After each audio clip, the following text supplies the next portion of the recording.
Boa tarde a todos. Sejam todos bem-vindos a mais esse estudo promovido pelo CETRELV. CETRELV é o Centro Espírita Terceira Revelação, Luz e Verdade. Essa casa situada aqui na zona oeste de São Paulo, mais precisamente no bairro da Lapa, o Centro Espírita, onde se estuda o Espiritismo baseado no cristianismo redivivo, o Espiritismo cristão. Esse é o nosso objetivo, esse é o nosso trabalho. Todos os nossos estudos, eles ficam gravados e depois são compartilhados pela internet. Então, algumas pessoas estão aqui presencialmente, e essa semana a gente tem pouca gente aqui presencialmente, porque é a semana que antecedeu o carnaval, então o quórum aqui na casa não costuma ser muito grande nessa região. E o pessoal que acompanha pela internet, lógico, também da mesma maneira, a maioria às vezes está aqui junto com a gente, outros depois acompanham a gravação pela internet, e aqueles que acompanham a gravação pela internet podem, se desejar, no próprio YouTube, colocar ali também alguma pergunta, algum questionamento, que na medida do possível a gente vai estar respondendo para o pessoal que deixa as questões ali no YouTube. Aqueles que estão acompanhando pela internet, lembrem-se que a participação de todos aqui é fundamental. Eu sou apenas um facilitador, ou seja, eu vou apenas fazer a leitura da pergunta, da resposta, vou colocar o meu ponto de vista e nós vamos construir a partir da pergunta e da resposta, com o ponto de vista de cada um de nós, a verdade que nós temos capacidade, condições de entender, de compreender e de aplicar em nossas vidas. Serve não um convite que Deus faz a cada um de nós. E dessa maneira, esse convite ele deve ser aceito individualmente. A construção do reino de Deus não se faz, ela não é feita de maneira externa. Ela é algo pessoal e intransferível. E cada um vai desenvolver, cada um vai edificar esse reino no seu coração, à medida da sua compreensão, à medida do seu entendimento. E por cada um de nós ter um entendimento em cada patamar diferente, por isso esse momento em que a gente tem aqui essa possibilidade de cada um trazer o seu entendimento. Até que ponto conseguiu aprofundar o entendimento disso e aplicar isso na vida prática. Porque reconhece-se o verdadeiro espírita pelos esforços que ele faz em dominar as suas más inclinações, em seguir Jesus como modelo. Mas, terminando essa introdução, que é uma introdução sempre muito básica, de 3 minutos que a gente faz, nós vamos partir então para o estudo da obra que nós nos propomos a estudar. Essa obra nós estamos estudando já há 2 anos, né? A gente estuda apenas uma pergunta por final de semana, então já tem um estudo bem grande feito, e você encontra isso tudo na internet, para quem desejar. Infelizmente não há todo o material, não foi todo o material gravado, nós estamos gravando apenas os últimos 8 meses, né? Então, o ano e 2 meses anteriores, infelizmente, a gente não gravou, a gente não tinha ainda um dispositivo que a gente pudesse utilizar para gravação, né? E por isso a gente não teve como gravar esse início. Mas todos os últimos 8 meses vocês encontram na internet, aí é só procurar no site do CETRELV. O CETRELV tem 2 sites, né? E nesse site de estudos, que é da Estudos da Obra de André Luiz CETRELV, você vai encontrar todos os nossos trabalhos referentes ao estudo do livro O Consolador. O livro O Consolador, ele é um livro de psicografia do nosso irmão Francisco Cândido Xavier. É um livro de perguntas e respostas.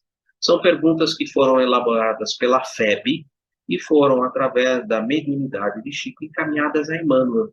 E Emmanuel, através da psicografia de Chico, ele nos traz essas respostas.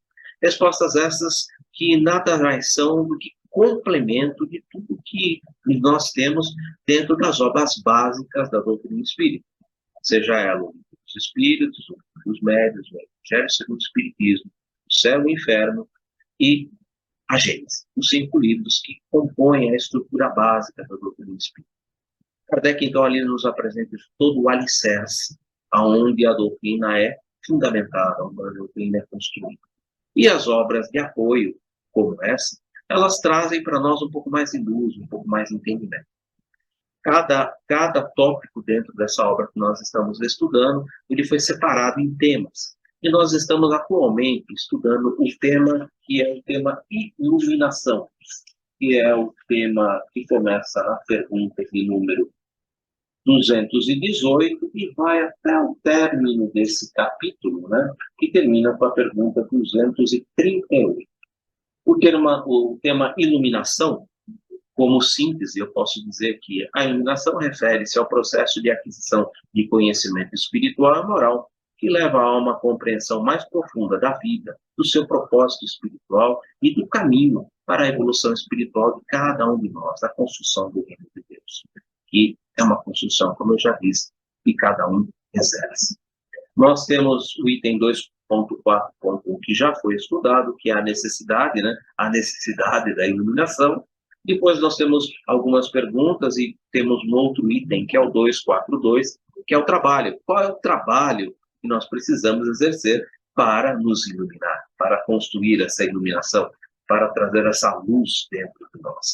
E nós estamos no último item, que é o 2.4.3, que é a realização, como você realiza isso, né? Então, aqui tem algumas perguntas, e hoje nós estaremos trabalhando com a pergunta de número 235. Não é a penúltima, né, do livro, mas faltam poucas. Após ela, ainda temos a 236, a 237, e encerrando com a 238. Todas essas perguntas, elas trabalham com relação à realização. Como se realiza? Qual é o processo para se realizar essa iluminação? Qual é o trabalho que envolve tudo isso, né? A pergunta de hoje, então, é a pergunta de número 236. E eu vou fazer o seguinte, eu vou compartilhar a tela com todos aqui. Aqui na sala a gente tem um telão, vocês pela internet vão acompanhar pelo compartilhamento que eu vou fazer. A gente vai ler a pergunta e vai ler a resposta. Eu vou fazer algumas reflexões referentes a essa pergunta e depois eu vou abrir para que cada um que aqui desejar traga também um pouco mais do que conseguiu ali obter nos seus estudos particulares ou que, de um geral, conseguiu ali entender, compartilhar com a gente. Vamos lá, eu vou compartilhar a tela. Share screen. Eu acredito que ela já deve estar visível para vocês. É a pergunta de número 236. E ela foi elaborada pela FEB. Esse livro, como eu falei, é um livro de perguntas e respostas. Ele é um livro que foi editado em 1941 e ele foi publicado em 1943, durante a Segunda Guerra Mundial. Óbvio, gente, eu esqueci uma coisa muito importante. Eu não poderia deixar de fazer, que eu faço sempre, né? Uma prece. A prece para que a gente possa nos ligar a Deus, nos ligar à espiritualidade amiga que estará nos acompanhando durante todo o nosso trabalho. A prece que permite que os bons espíritos possam nos inspirar, nos incluir, para que a gente possa, através de toda essa intuição, essa inspiração que vem do alto, aumentar o nosso nível de compreensão e entendimento, para que a gente possa compreender, entender e aplicar na nossa vida. Então vamos fazer uma prece ao nosso Pai, a prece que o nosso Mestre Jesus Cristo nos ensinou. Pai nosso que estais nos céus, santificado seja o vosso nome, venha a nós o vosso reino, seja feita a vossa vontade, assim na terra como nos céus. O pão nosso de cada dia nos dai hoje. Perdoe as nossas dívidas, assim como nós perdoamos os nossos devedores. E não nos introduzas na tentação, mas livra-nos de todo mal, que assim seja, graças a Deus, graças ao Mestre Jesus. Um bom estudo para todos nós. Então, retornando, né, nós vamos, então, hoje estudar a pergunta de número 236. E a pergunta 236 é apresentada da seguinte forma. Como interpretar a ansiedade do proselitismo espírita em matéria de fenomenologia ante essa necessidade de iluminação? Olha que pergunta bem elaborada, né? A ansiedade dos prosélitos, daqueles que estão ali em busca e que chegam no Espiritismo e vêm no Espiritismo ali, às vezes, muitas vezes, a gente chega dentro da doutrina por uma necessidade como se fosse uma tábua de salvação, né? A gente chega aqui, muitas vezes, não diria a maioria, mas uma boa parte, pela dor, pela necessidade de procura da busca do porquê. Por que que eu passo por tal situação? Por que que eu vivo tal circunstâncias? O que é a vida? A vida começa no berço, termina no túmulo. O que é, na verdade, a vida, né? E o prosélito espírita, né? Ele tem essa busca, né? Ele tem essa ansiedade. E a doutrina espírita não é uma doutrina que tem a finalidade de criar prosélitos, né? A doutrina espírita, como nós sabemos, ela é uma doutrina moralizante. Ela quer que as pessoas se moralizem. Ela não é uma doutrina moralista. Eu não estou aqui para moralizar ninguém. Eu não estou aqui para tornar ninguém melhor. Eu estou aqui para divulgar aquilo que o Cristo nos ensinou, aquilo que o Cristo viveu, o código moral de conduta do ser humano, que é o seu evangelho. Divulgar o evangelho, porque viver o evangelho é se moralizar, é fazer com que aquilo introjete. Por isso ela é moralizante, ela quer que você compreenda que seguir Jesus, seguir ele como modelo guia, isso te levará à felicidade, te levará a compreender o que é a vida na sua essência, né? Então, ela não tem o objetivo de fazer prosélitos, ela tem o objetivo de enaltecer os ensinos do Cristo, né? E como nós falamos, a doutrina também ela não é uma doutrina progressista, ela é progressiva. Ela é como tudo que a gente faz na escola. A gente aprende as letras, depois aprende a juntar as letras, depois aprende a compor um parágrafo, depois uma redação, tudo de maneira progressiva e não progressista. Então, a pergunta em si, ela está perguntando dessa ansiedade, desse proselitismo em matéria da fenomenologia, porque é muito complicado isso, né? A fenomenologia, ela vislumbra, mas ela não convence. Então, a verdade é que a fenomenologia, ela atrai, mas ela não deve ser considerada o objetivo, né? O principal objetivo é a iluminação.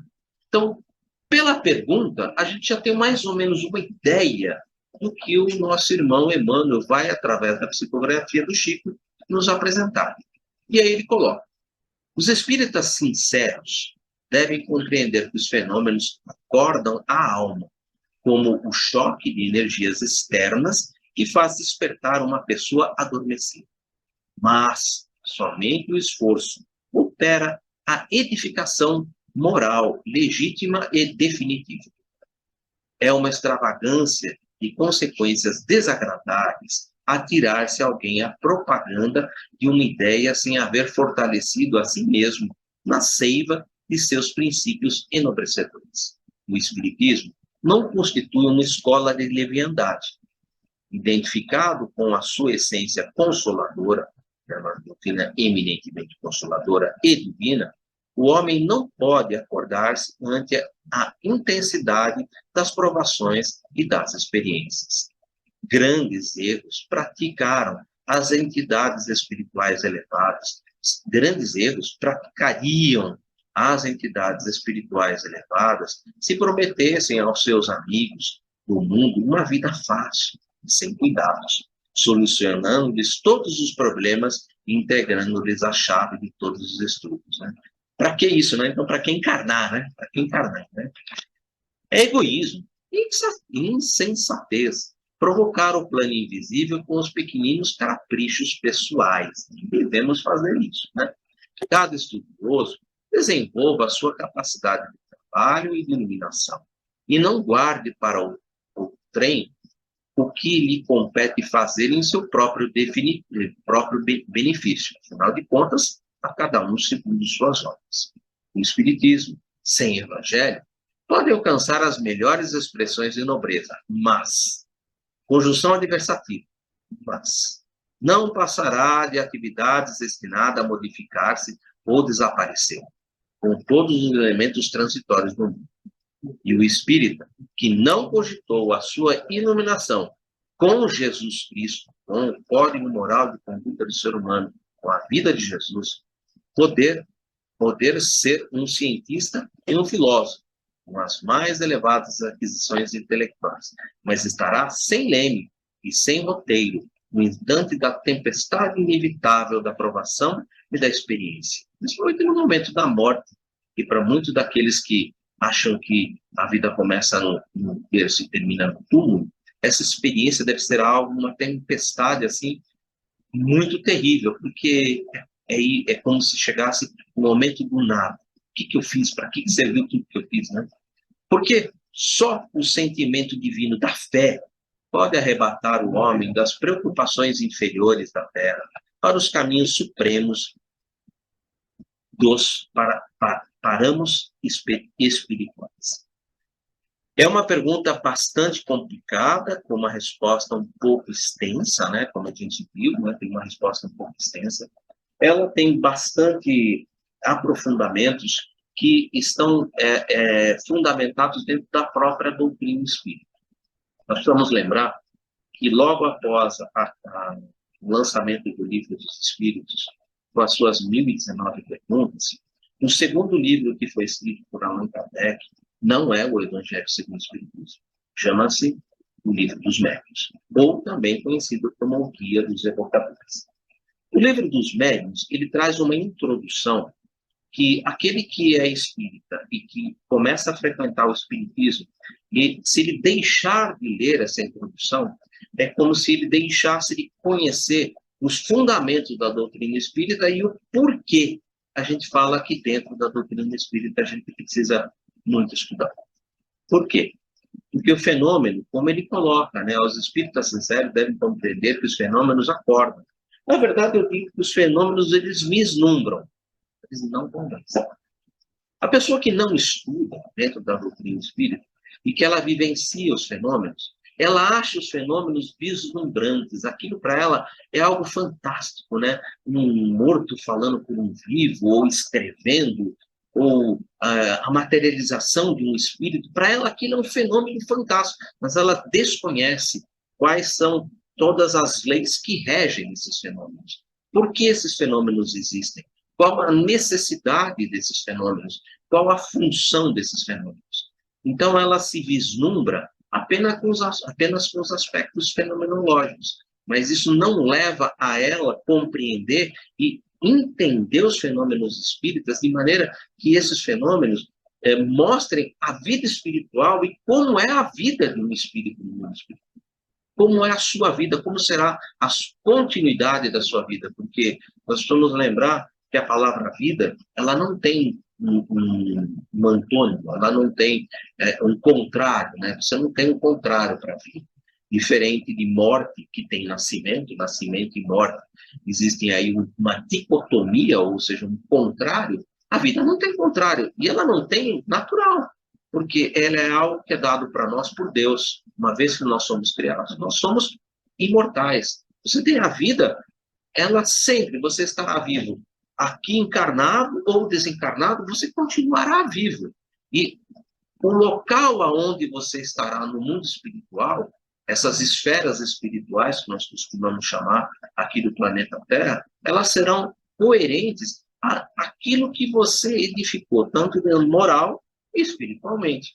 Quem assiste os filmes do Nosso Lar 1, Nosso Lar 2, Os Mensageiros, ali houve uma preocupação não muito profunda de mostrar algumas dessas esferas espirituais. Principalmente no primeiro filme, se mostra uma região que é conhecida com o nome de umbral, uma região que fica entre a crosta e uma região um pouco mais elevada, uma região onde ficam principalmente os espíritos que guardam no seu íntimo remorso, ressentimento, de tudo aquilo que aqui vivenciaram, de tudo aquilo que fizeram, e que, por uma questão vibratória, os coloca naquele local.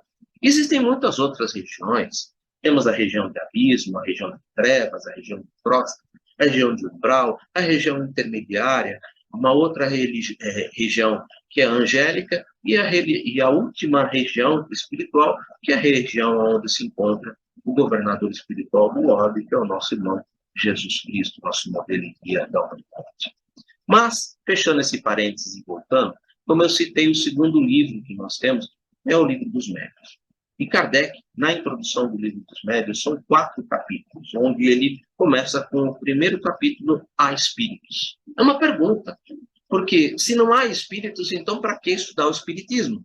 Para que estudar toda a vida espiritual? Para que ter todo esse trabalho? Segundo capítulo, do maravilhoso ao sobrenatural. Nesse capítulo, ele vai trabalhar exatamente sobre tudo isso que eu já conversei, com relação à fenomenologia e ao maravilhoso, aquilo que parece algo sobrenatural, e que, na verdade, nada mais é do que leis naturais, que nós, se não procurarmos entendê-las, não vamos saber explicar. Como é que um espírito se materializa? Como é que um espírito se comunica através do fenômeno da psicofonia ou da psicografia? Quais são os tipos de mediunidade? São tantas mediunidades, vidência, clarividência. Como essas mediunidades funcionam? Qual é a função de cada uma dessas mediunidades? Do maravilhoso ao sobrenatural, ele abre um leque para nós pensarmos um pouco sobre tudo isso. Depois ele passa para um outro nível, que é o do método. Como assim? Olha, para estudar tudo isso, nós precisamos ter um método. E aí, ele desenvolve um método de como você fazer esse estudo. E, por último, ele fala o último tema, que é o quarto capítulo, que é os sistemas. Para fazer tudo isso, além do método, você precisa de um sistema. Esse sistema, hoje, a partir de 1994, a Federação Espírita Brasileira desenvolveu um sistema de estudo, que se chama ESE, Ensino Sistematizado da Doutrina Espírita. Por isso que é ESE, né? Ensino Sistematizado da Doutrina Espírita. É um sistema de estudo, todo ele baseado no Evangelho, todo ele baseado nas leis morais, onde ele procura apresentar e estudar de maneira gradativa o nascimento do Espiritismo, e colocando o Espiritismo exatamente como Consolador prometido, exatamente mostrando a característica dele ser o cristianismo redivivo e principalmente trazendo para nós um arcabouço de informações substanciais para nós entendermos o fenômeno espírita. Como ele ocorre, de que maneira ele ocorre, o que é uma psicofonia, o que é uma psicografia, o que é uma vidência, o que é uma clarividência, o que é todas as estruturas que envolvem, as leis que envolvem essas manifestações mediúnicas. Então, esses 4 capítulos são fundamentais, e eles trabalham exatamente sobre esse primeiro parágrafo que ele desperta. Depois, no segundo parágrafo, ele vai trabalhar um pouquinho mais com as consequências desagradáveis daqueles que vivem apenas pelo fenômeno. Eles desconhecem, né? Você não conhecer o que fundamenta cada fenômeno pode te colocar numa situação, às vezes, um pouco complicada. É uma situação que pode trazer para você algum prejuízo, principalmente num diálogo com um espírito que seja um espírito zombeteiro ou um pseudo-sábio, que muitas vezes ele pode te levar a inclinações, a mudança de hábitos desregrados, que não são enobrecedores, que não têm princípios enobrecedores. Por isso ele fala dos cuidados com essa escola, com a leviandade dos espíritos que podem se aproximar, principalmente daquelas pessoas que não se preparam, que não têm um arcabouço de preparo mais sólido dentro do próprio cristianismo para dar sustentação àquilo que você ali está procurando. E depois ele fala sobre as práticas. Bom, as práticas, elas estão também segmentadas a uma parte que aqui o nosso irmão Emmanuel está trabalhando, que está no Livro dos Espíritos, que está na conclusão de número 5 e na conclusão de número 7. Uma parte delas, ela está na conclusão de número 5. A conclusão de número 5, ela vai falar sobre exatamente aquilo que eu abri quando fiz a pergunta, sobre a ideia da formação de prosélitos. A doutrina, ela não se preocupa com isso. Ela não tem uma preocupação na formação de prosélitos. Por quê? Ela prega a ideia daquilo que o Cristo nos disse, né? Aquele que quiser vir após mim, renuncie-se a si mesmo, pegue a sua cruz a cada dia e siga. Veja a força do verbo, aquele que quiser, é um convite. O mesmo convite que, inclusive, ele faz no livro Há 2000 anos, da Públio Lentulus, ali uma das encarnações do nosso irmão Emmanuel, que ele chega para Públio e fala: está no teu querer seguir agora, seguir-me agora ou daqui a 2000 anos. E Emmanuel, naquele momento, não aceitou o convite e continuou seguindo o caminho dele. Depois, mais tarde, ele aceita o convite e aí há a sequência de livros que também recomendo, que são os livros de Emmanuel. Mas fechando esse parênteses, a conclusão número 5, ela vai trabalhar exatamente sobre esse aspecto da doutrina ser moralizante, da necessidade de você apresentar para as pessoas que estão chegando ali, os neófitos, que estão chegando na doutrina, esse aspecto de que a moralização é parte de você. É você compreender os ensinos, é você compreender as leis morais e colocá-las em prática, e aplicando-as a você, a corrigir as suas imperfeições. É o motivo de você se dizer espírita, afinal reconhece seu verdadeiro espírito pelos esforços que fazem domar as suas más inclinações. Então, isso é trabalhado uma parte sobre a conclusão de número 5. A conclusão de número 7, ela é muito interessante, porque ela vai falar exatamente sobre esses aspectos que ele trabalha, sobre o espírita que está se aproximando da doutrina pela primeira vez. Eu vou até fazer o seguinte, eu vou trazer essa e vou encerrar a minha conversa lendo, porque eu acho mais fácil do que conversando sobre isso, né? Sobre essa conclusão, né? Só um segundo que eu fiz aqui uma besteirinha. E vou tentar achar. Ok.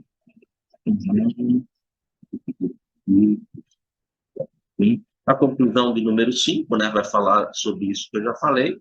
E depois a conclusão de número 7. Conclusão de número 7.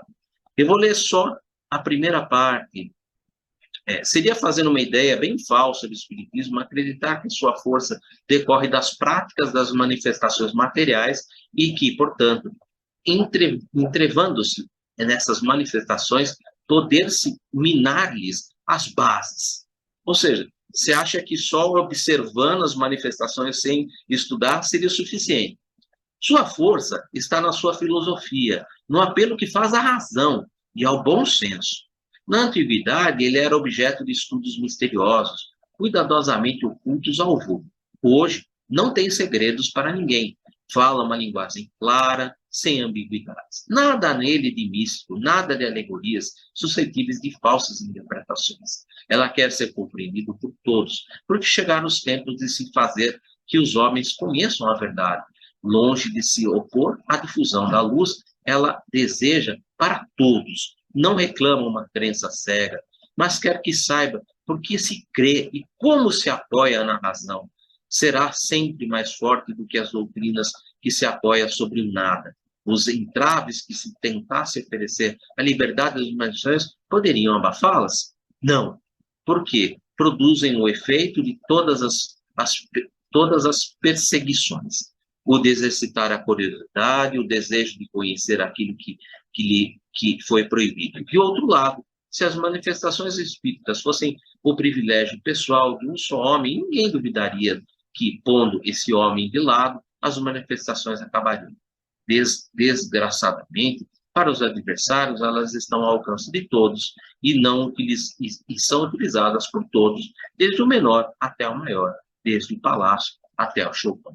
Isso segue, eu recomendo depois a leitura dessa conclusão de número 6 e finalizando com a de número 7, que eu falei, sobre os prosélitos. O Espiritismo se apresenta sobre 3 aspectos diferentes: das manifestações, dos princípios da filosofia moral, que dela decorrem, e da aplicação dos princípios. Daí as 3 classes, ou antes os 3 graus dos adeptos, aqueles que chegam, os neófitos, né, como eu falei, né?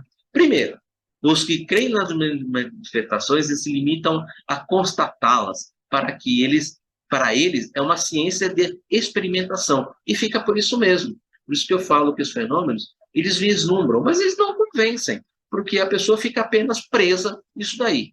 Os segundos, os que compreendem as suas consequências morais, e daí resolvem procurar estudar. E por terceiro, aquele que já deu um passo além, os que praticam e se esforçam por praticar essa moral, qualquer que seja o ponto de vista científico-moral sobre o qual se encarem esses fenômenos estranhos. Cada um deles compreende que é toda uma nova ordem de ideias que surge e cujas consequências não podem deixar de ser uma profunda modificação no estado da humanidade, compreendendo também que essa modificação não pode verificar-se senão no sentido se não verificar-se a não ser no sentido do bem. Quanto aos adversários, e aí ele continua, sugestão de leitura para casa, mas a primeira parte são aqueles que chegam e se vislumbram. A segunda é aqueles que percebem, pô, mas tem um aspecto moral envolvido nisso, né? Isso daí não é algo apenas para vislumbrar, tem uma consequência moral. E resolvem estudar. E depois, aqueles que compreendendo, opa, eu tenho que levar isso para as outras pessoas, eu preciso acordar as outras pessoas, eu preciso trazer, e aí eu vou encerrar minha fala de hoje, trazer luz, iluminação para as outras pessoas. Então, no primeiro, você se vislumbra. No segundo, a gente fala assim, que na primeira vez, a pessoa fica vislumbrada. Na segunda, ela começa a perceber que o espiritismo precisa entrar dentro dela, de forma íntima, precisa fazer com que você construa o reino de Deus. E na terceira, você percebe que isso é tão bom que você precisa compartilhar com as outras pessoas. Então, na primeira, vislumbra, na segunda, o Espiritismo entra em você, e na terceira, o Espiritismo sai por você. E aí, a luz é a iluminação que a gente está trabalhando. Da minha parte, gente, é o que eu posso comentar a respeito disso. Eu não gosto de me estender um pouco, mas hoje, como era uma resposta com 3 parágrafos, não tinha como eu fazer algo mais sucinto, trazer algo mais sucinto.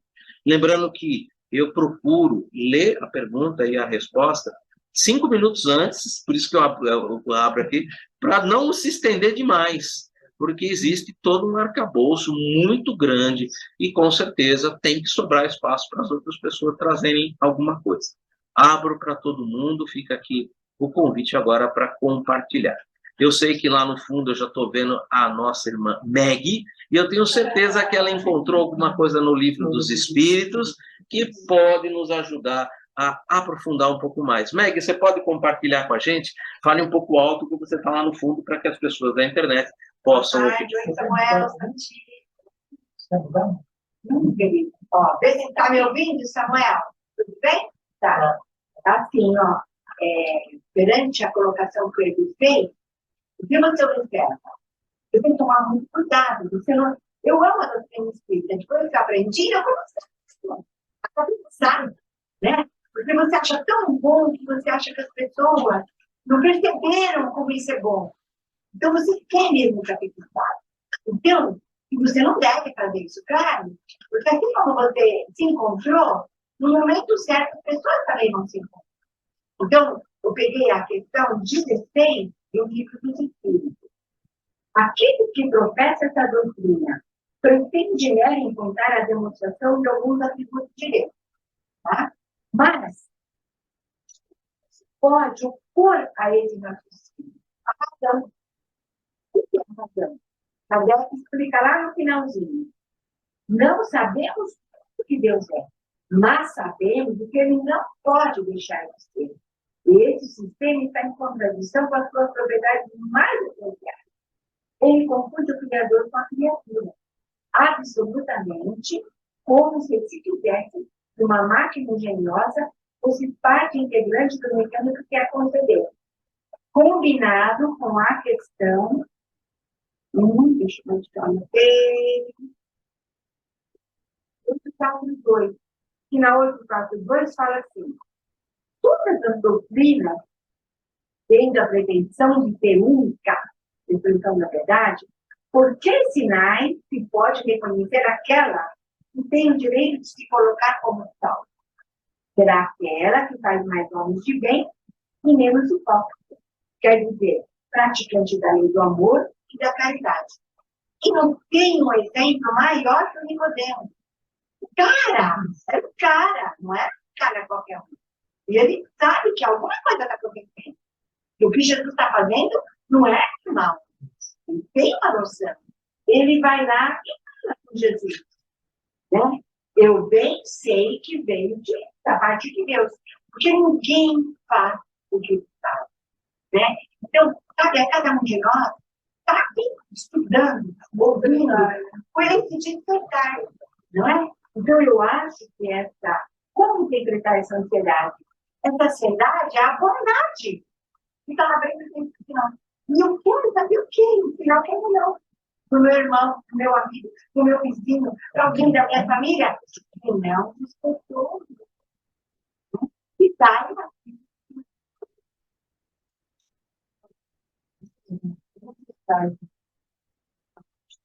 Eu já notei muito, né?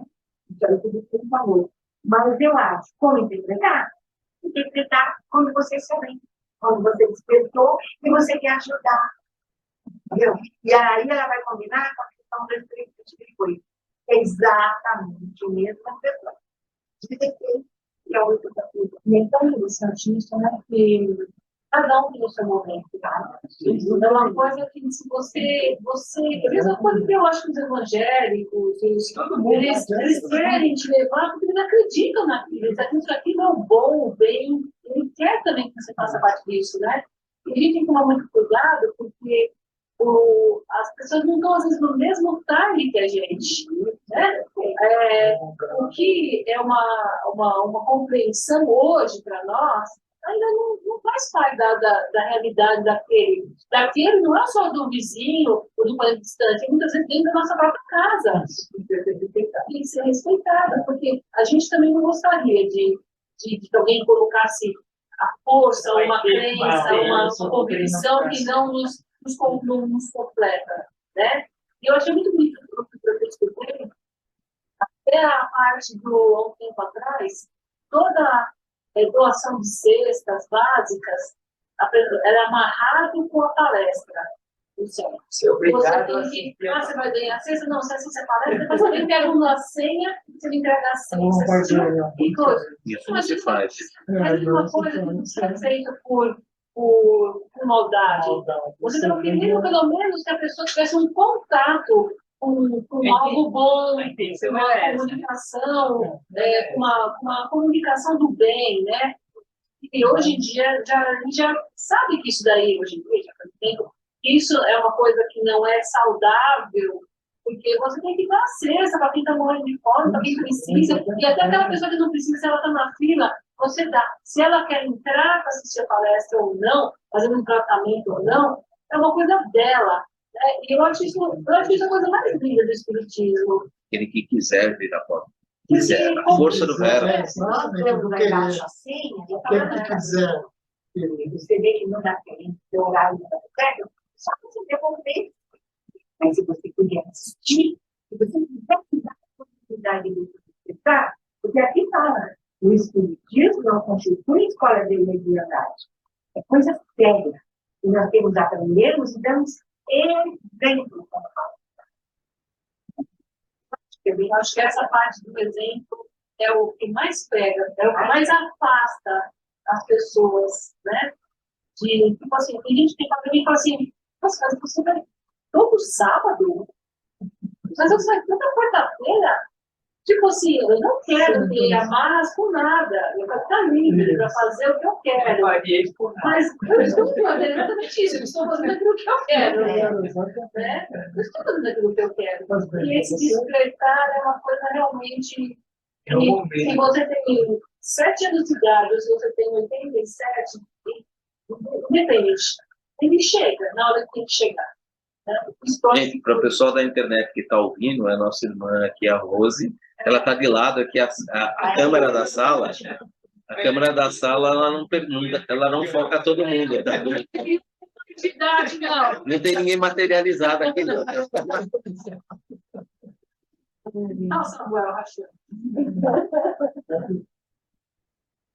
Muito legal isso, gente. Eu queria só chamar a atenção para uma coisa que é notável, né? Eu não sei se todos aqui já assistiram o nosso Lar 2, Os Mensageiros. Né? O nosso Lar 2, Os Mensageiros, ele vai trabalhar exatamente sobre um parágrafo do que nós estamos lendo aqui, né? Ele coloca, é uma extravagância de consequências desagradáveis atirar-se alguém à propaganda de uma ideia sem haver fortalecido a si mesmo na seiva de seus princípios enobrecedores.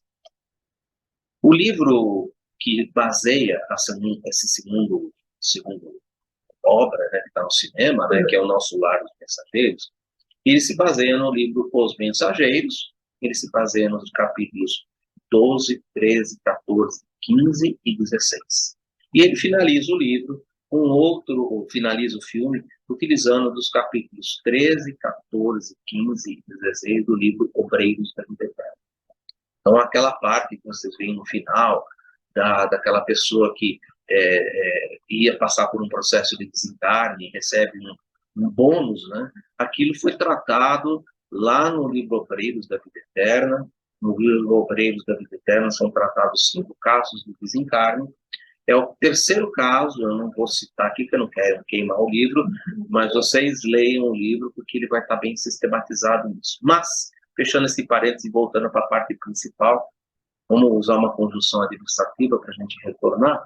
Nós estamos falando aqui exatamente de um processo que está ligado a essa extravagância de consequências desagradáveis. Nós vemos ali o nosso irmão Otávio. O Otávio, ele é o capítulo 14 do livro dos Mensageiros, que tem como título A Derrocada de Otávio. E ela trata exatamente de um médium que apenas viveu pelo fenômeno e não se deu ao luxo de estudar, compreender as finalidades moral e educativa que a doutrina e que a mediunidade com Jesus traria para ele. Ele praticou a mediunidade, só que em si a mediunidade é neutra. Ela pode ser tanto para o bem quanto para o mal. Se você a educa a partir dos princípios morais apresentados por Jesus, ela é a mediunidade com Jesus. É a mediunidade voltada para o bem. Se você não a educa, ela fica como um joguete dos espíritos levianos, como ele fala, dos espíritos levianos. Então você normalmente vai ser conduzido por pseudo-sábios ou por espíritos zombeteiros. E aí eles vão utilizar-se da sua mediunidade, não na prática do bem, mas na prática de muitas leviandades. Então o filme em si, ele é um complemento daquilo que a gente está lendo aqui, dessa preocupação que Emmanuel tem em nos falar, olha, não viva só pelo fenômeno, não viva apenas com essa, como ele coloca, né, na própria pergunta, como interpretar a ansiedade do proselitismo espírita na matéria da fenomenologia, né? Aquele fenômeno que vislumbra. Procure compreender, procure ver os fundamentos morais do que isso vai ter. Volto a dizer, leia a introdução do segundo livro da obra de Allan Kardec, que é o livro dos médiuns, os 4 capítulos. Há espíritos, do maravilhoso ao sobrenatural, do método e dos sistemas. Esses 4 capítulos, eles vão praticamente trabalhar com toda essa resposta. Eu diria que é fundamental, e aquele que nos escuta, que está nos assistindo, é um trabalho que vale a pena. E não deixa também de ler as conclusões do Livro dos Espíritos, como eu já citei. É fundamental isso. Gostei muito da parte da Meg. Meg, acho que tem alguma coisa ali para 621, né? Que é o modelo e guia, né? Vai ser o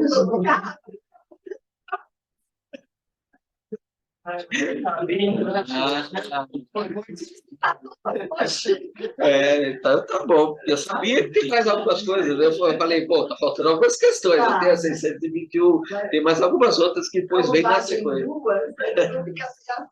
Então, vamos deixar para frente. Perfeito. Bom, vamos lá, gente.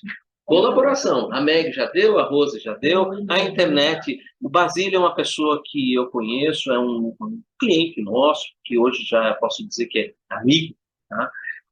Já conheço ele há muitos e muitos anos, né? E eu estava comentando com ele num bate-papo sobre a doutrina espírita e eu convidei para ele, se ele quisesse acompanhar com a gente o nosso estudo. Seja bem-vindo, desejando participar, basta abrir a sua câmera, se não der para abrir a câmera não tem problema, é só levantar a mãozinha, usando os recursos aí do Reactions, né? Só pedir a palavra, e a gente abre a palavra, você pode colocar seu ponto de vista, você pode trazer também experiências que você queira compartilhar com a gente está sempre aqui todos os sábados, das 17 às 18 horas. Temos aqui o presencial, aqui na Lapa, o pessoal pela internet. Seja bem-vindo. Obrigado. Tá me ouvindo ou não? Sim, naturalmente. Ah, tá. Não, é que eu não consegui estar cedo e estou no carro e estou ouvindo durante todo o percurso, que eu moro aqui na Granja Viana, e só aproveitar para agradecer. Eu, como um buscador e curioso, só agradeço a todos, em especial você pelo convite, e espero poder estar participando de maneira efetiva aí nos próximos. Não, não vou me concentrar muito, porque estou no volante aqui, mas não tenho muito a contribuir hoje, não. E mais uma vez agradeço, Edu. Eu que te Muito, agradeço. muito obrigado. Eu que agradeço. Nós é que agradecemos, na verdade, pelo amor de Seja Deus, né? bem-vindo, Basílio. Seja bem-vindo. E esse livro, O Obrigado. Consolador, você encontra PDF na internet, não precisa comprar, tá? É só baixar o PDF e você pode utilizar ele naturalmente sem nenhum problema. Não se distrai, Então, não. não se distrai, não se Não distrai. se distrai, dirige. É, tranquilo. Gratidão, viu? Obrigado. Obrigado. Grande irmão Samuel, o que que você pode trazer para nós aí? Hoje não tem festa. Boa tarde a todos, Boa tarde. em especial a Rosana, que está só em espírito aí, né? Não está É, presente. a Rosana hoje não pôde, nem o João Marcos. É. O João Marcos está dando palestra, né? Ele está dando palestra, ele não pôde, e a Rosana também está fazendo um trabalho de palestra, então ela avisou, não ia ter condições.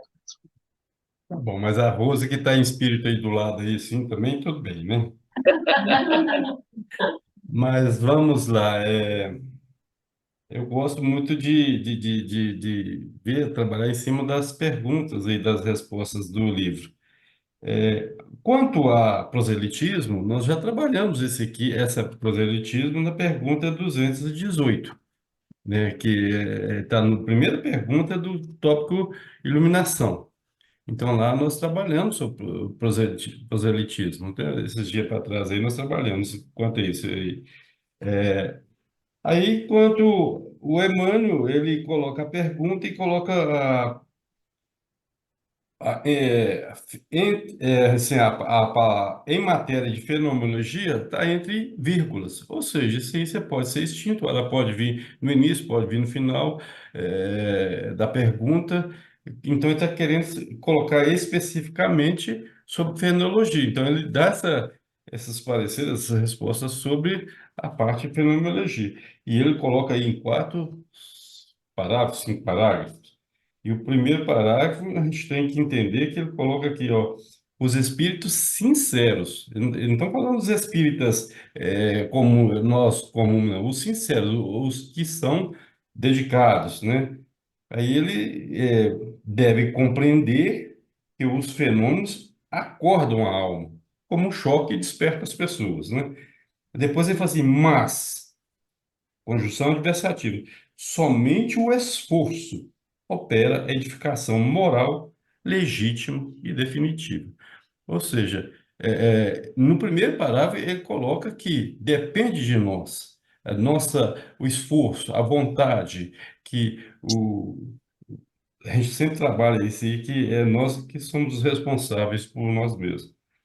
Depois do segundo parágrafo, ele coloca lá assim, ó, o espiritismo não constitui uma escola de leviandade. Ou seja, aqui nós não somos levianos.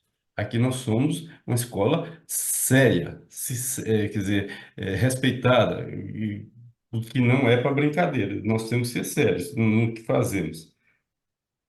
No terceiro parágrafo, ele coloca o egoísmo e a insensatez é egoísmo e insensatez provocar o plano espiritual com os pequeninos caprichos pessoais. Ou seja, gente, nós não tem que perturbar os nossos colegas mentores espirituais com as coisas, com as picuinhas nossas do cotidiano. Nós temos que ser mais pé no chão.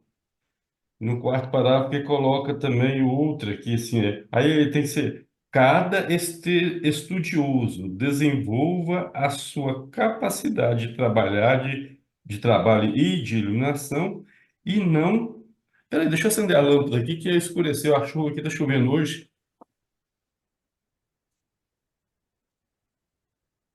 Clarear um pouco mais aqui.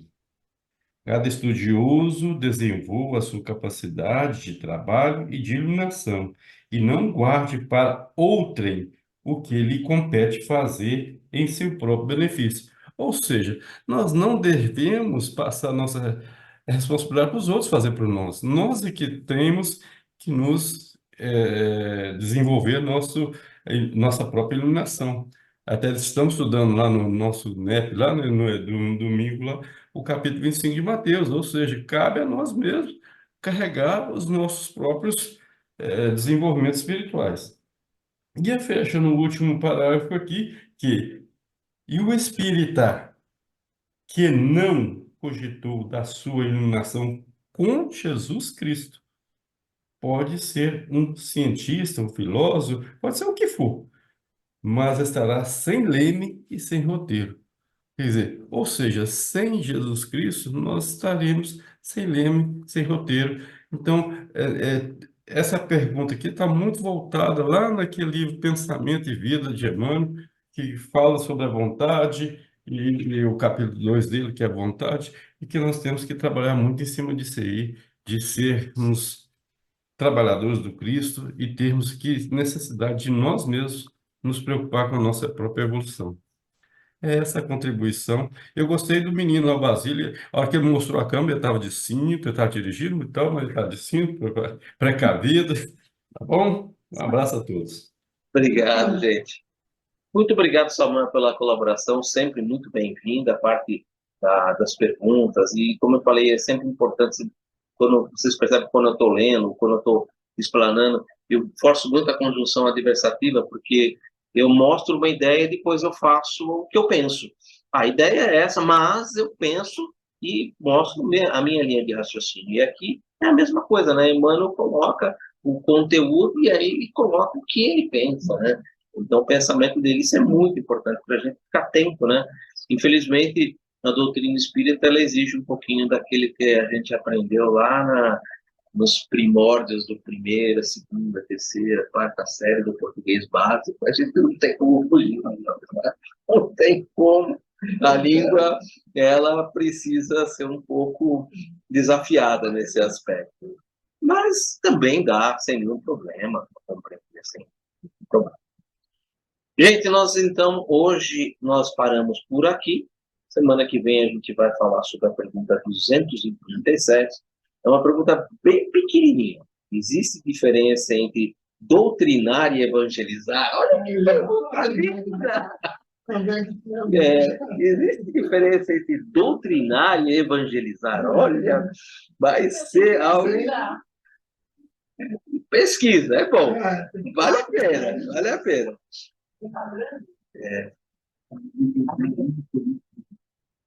Muito legal. Bom, mas é para a semana que vem, cenas dos próximos capítulos, né? Alguém gostaria de colocar mais alguma coisa? Só ressaltando que...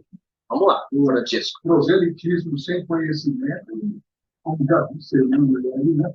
Ele é perigoso, né? Se você falar de uma coisa, você fazer proselitismo, divulgar aquilo que você não conhece muito bem, você se coloca numa situação difícil e compromete a entidade que você representa, né? Sim.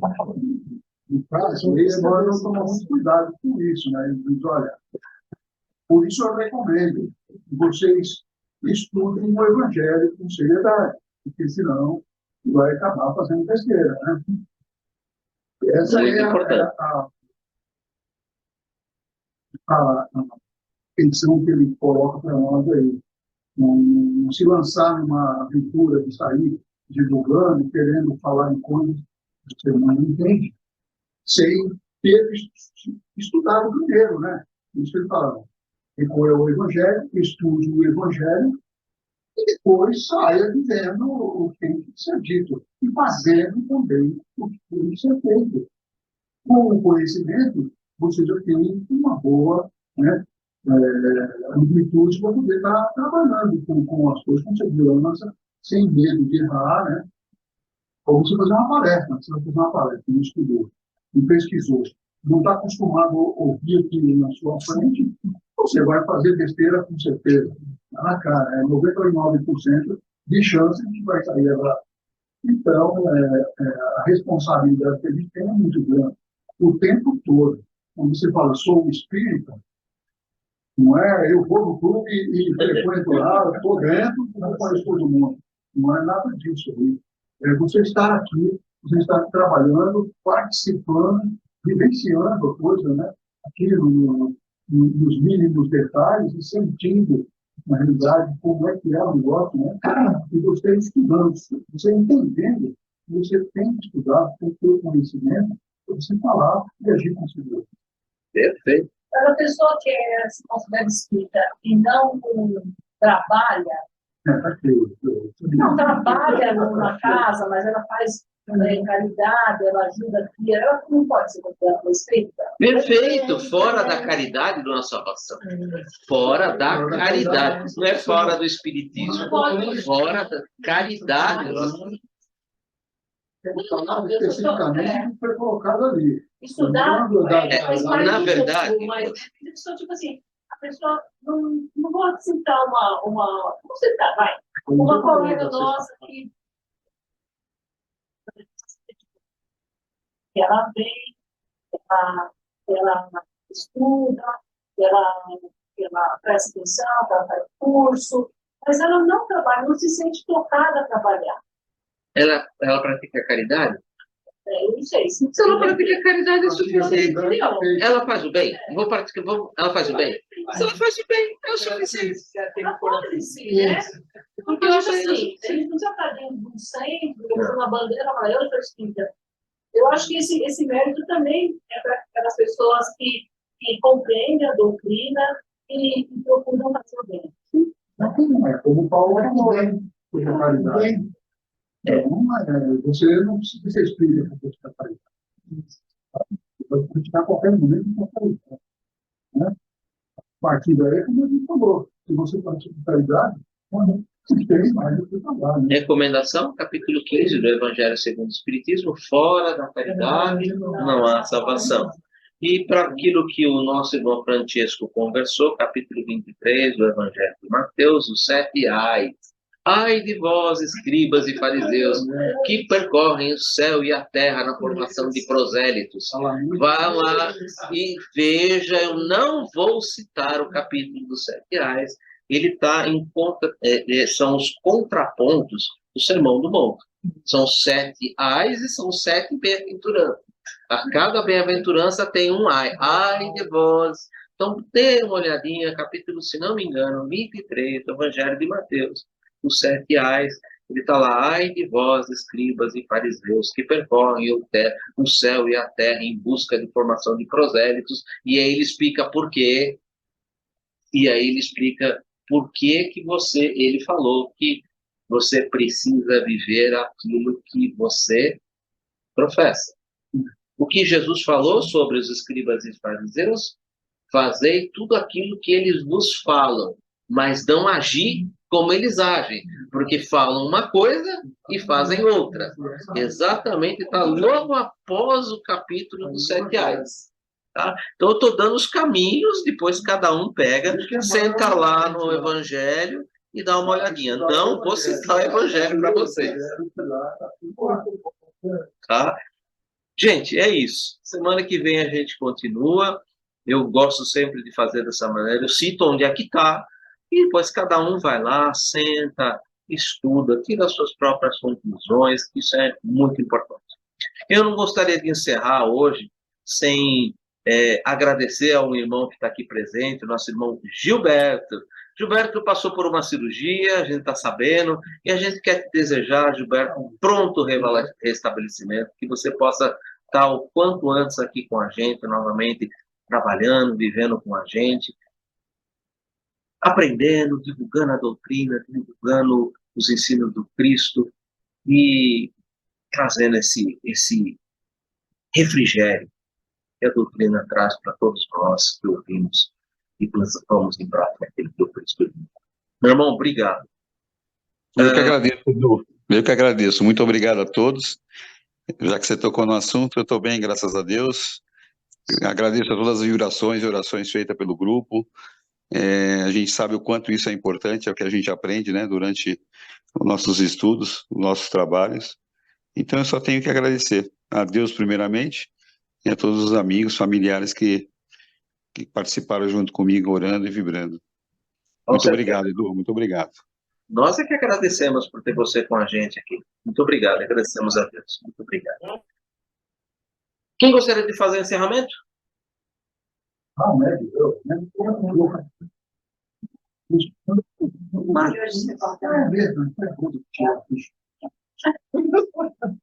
Vamos lá, então.